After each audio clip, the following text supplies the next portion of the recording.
chers camarades, chers amis, ça va être dur là après ça. Ça va être dur.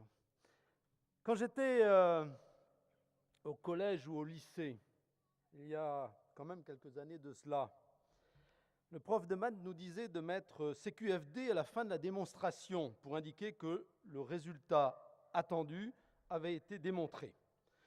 C comme ce, Q comme qu'il, F comme fallait, D comme démontré. Eh bien, après plus de 2 ans de régime Sarkozy-UMP, le résultat attendu, au moins par celles et ceux nous en étions qui ne se faisaient aucune illusion, a été démontré. Mais le CQFD de cette équipe et de son chef, c'est C comme cynisme, Q comme quadrillage, F comme fric et D comme démagogie. C comme ce cynisme qui peut prendre la forme d'une désignation anticipée de coupables pour des gens qui ne sont que des prévenus, comme dans l'affaire Clijstream ou Colonna. Ce cynisme, il peut être aussi dans la révélation publique qu'il va mettre tous les moyens de l'État au service de sa cause, ce qu'a dit Nicolas Sarkozy lorsqu'il est devenu ministre de l'Intérieur. Et comment qualifier, si ce n'est par ce même mot, le fait de nous parler de réforme à tout propos, en mystifiant les Français pour leur faire croire que ceux qui refusent son idéologie ne sont que d'affreux passéistes, des conservateurs qui ne veulent rien bouger et qui n'ont pas compris le sens du progrès. Eh bien, le vrai cynisme, il est dans le sens du progrès à la Sarkozy et il tient pour moi en 2 mots, inégalité et américanisation.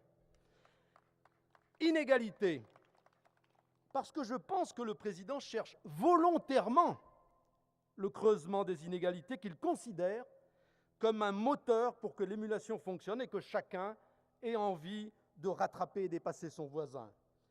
Il est dans la lignée de Reagan, Thatcher ou de tous ces économistes qui ont forgé cette idée que l'État doit laisser le marché réguler de lui-même les choses et qu'il faut considérer les laissés pour compte comme une simple donnée inévitable. Et dans son esprit, tant pis pour les producteurs de lait. C'est d'ailleurs son gouvernement qui a accepté la suppression des régulations qui préservaient les niveaux de prix. Tant pis pour les salariés de chez PDM. S'ils sont victimes des délocalisations ou d'investissements qui reculent ou de pans entiers d'économies sinistrées, c'est le prix à payer au libéralisme. Eh bien non, mes camarades. Nous sommes hostiles à cette évolution en laisser-faire et nous nous battrons aux côtés de toutes les victimes de ce renoncement politique enrobé de belles paroles sarkoziennes. Comme nous nous battons contre ces actes pour promouvoir ce qu'il fait, les inégalités, et que je te fais un bouclier fiscal d'aide aux plus riches, et que je te fais des franchises médicales accrues pour les plus pauvres, et que je te fais une amnistie fiscale déguisée pour l'argent déposé en Suisse par les opulents, et que je vais te fiscaliser les arrêts maladie, les accidentés du travail, les plus modestes, et que je vais t'annuler les avantages des retraites accordés aux mères de famille, et que je vais t'attaquer le fondement même de l'égalité républicaine, le service public.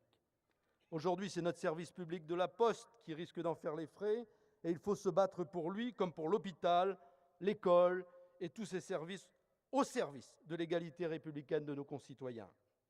Oui, les inégalités, c'est ce que recherche notre président, qui l'a d'ailleurs déclaré avec un parfait cynisme en mars 2009, je le cite, « Une société égalitaire, c'est le contraire d'une société de liberté et de responsabilité. » Mais les ravages de ce modèle, on les connaît en Angleterre et aux USA. Aux USA, j'en reviens.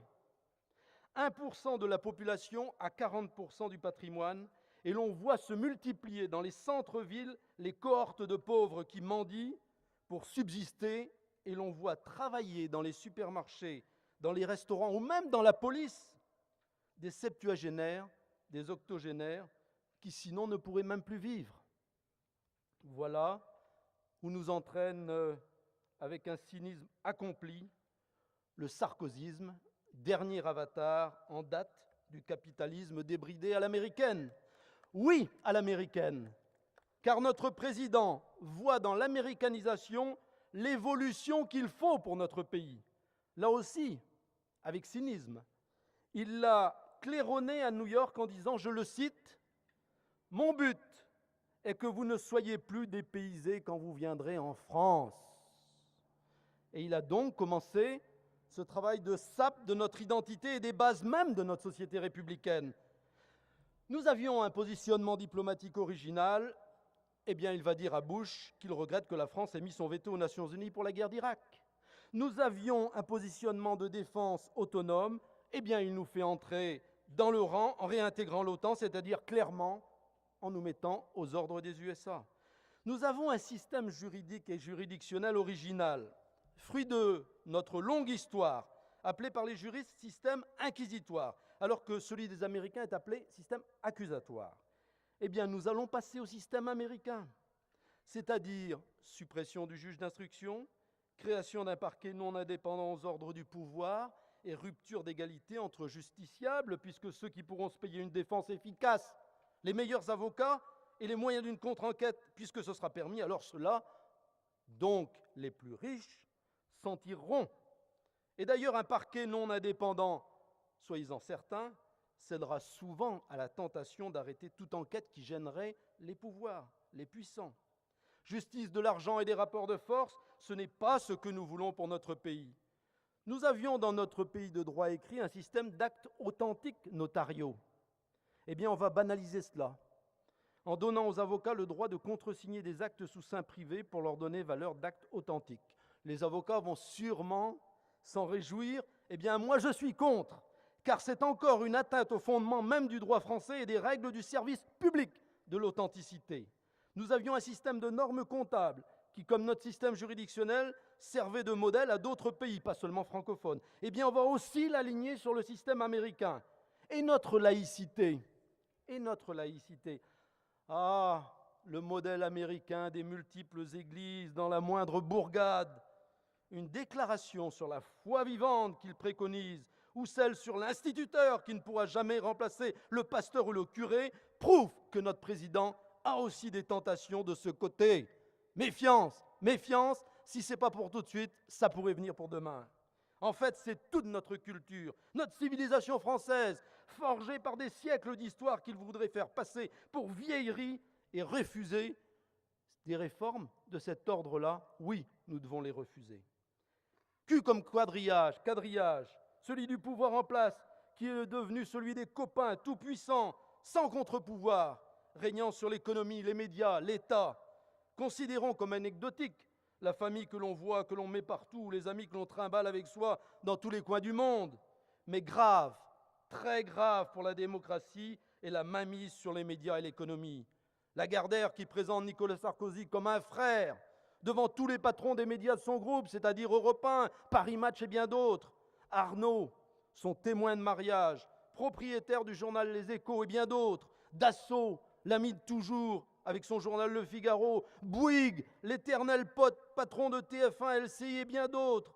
Et tout ce petit monde qui représente l'essentiel des médias vend aussi des armes, des avions, des travaux publics, et les contrats pleuvent, et on se régale entre amis. Alors me direz-vous, il y a quand même le service public, France 2, 3, 4, 5, etc. Eh bien non, car le tout-puissant Sarkozy a décidé que c'est le président de la République qui va nommer directement, et puis il pourra aussi le révoquer, les présidents du service public.